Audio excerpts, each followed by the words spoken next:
السلام علیکم۔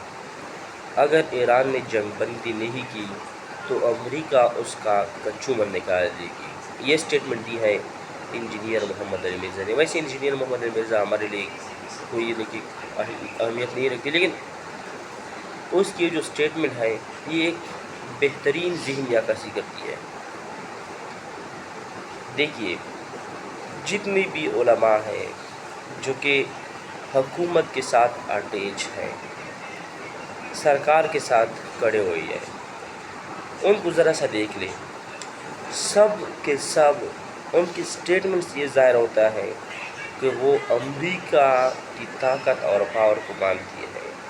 ویسے ایک ذہن میں ایک بات آتی ہے کہ جس ممبر سے ہم ہمیشہ کے لیے سنتے رہے، واقعہ کربلا 72 تھے، حق کے لیے کھڑے ہو گئے، شہید ہو گئے، موسیٰ اکیلا تھا، کھڑا ہو گیا فرعون کے سامنے، فرعون کو شکست دی تھی اللہ تعالیٰ نے، غزوہ بدر میں 313 تھے۔ تو اب کیا ہوا؟ حسین وہ تو فرمایا کرتے تھے کہ ہر جگہ پر حق اور باطل ہے، ہر جگہ پر کربلا ہو سکتی ہے، لیکن اگر آپ حق کے لیے کھڑے ہو جاتے ہیں تو آج بھی کربلا ہے، لیکن حق کے لیے کھڑا ہونا مشکل ہے۔ انہوں نے حق کے بجائے باطل کا ساتھ دینا صحیح سمجھا۔ یہ ایک عجیب سی ذہنی عکاسی ہے۔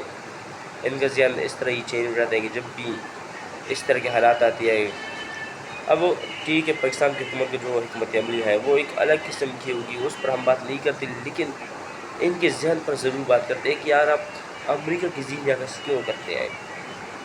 آپ کیوں مایوسی پلاتے ہیں عوام میں؟ ہاں ٹھیک ہے، شکست ہو گئی، تباہ و برباد ہو جائے ایران اس جنگ میں، تو کیا ہوگا پھر؟ اسلام مٹ جائے گا؟ نہیں۔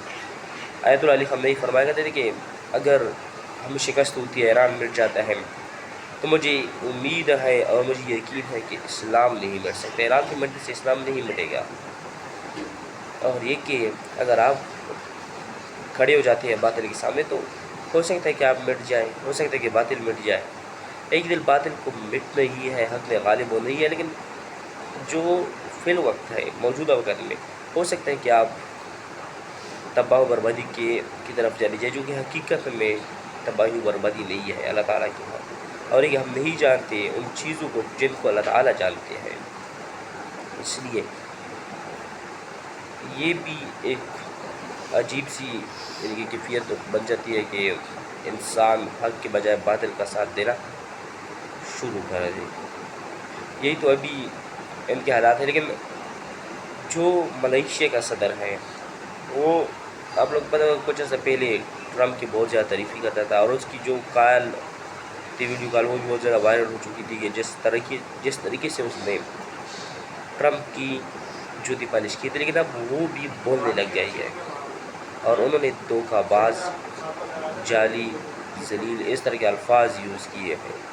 لیکن پتہ نہیں کہ ہم کو کب جاگ آئے گی، ہم کب جاگیں گے۔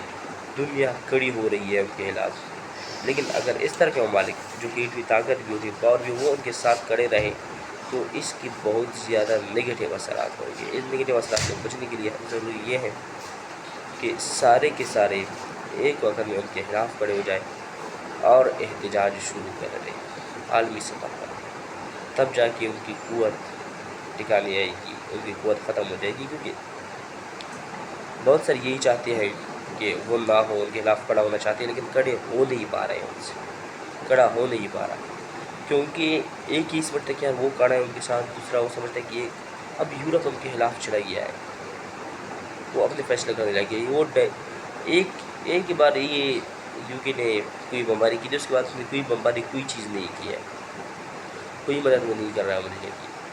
تو اب دیکھ لیں کہ کیا ہو رہا ہے کیا نہیں ہو رہا۔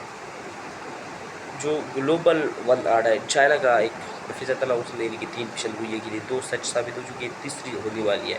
اس نے کہا تھا کہ ایران امریکہ جنگ میں ایران جیتے گا، گلوبل آرڈر اس کے ساتھ چینج ہو جائے گا۔ تو گلوبل آرڈر چینج ہو جائے پھر کیا ہوگا؟ ہمارے ساتھ کیا ہوگا اصل میں؟ لیکن یہ بھی بہترین حکمت عملی تو بہترین ہے، لیکن تھوڑا بہت حق کا ساتھ بھی دینا چاہیے۔ دیکھتے آگے کیا ہوتا ہے، جنگ کون سا رخ اختیار کرتی ہے، کیونکہ عرب ممالک جو گلف کنٹریز ہیں وہ بھی تک چکی ہیں اس جنگ سے۔ امریکہ آگے کیا کرتا ہے دیکھتے ہیں وقت کے ساتھ ساتھ، وما علینا البلاغ۔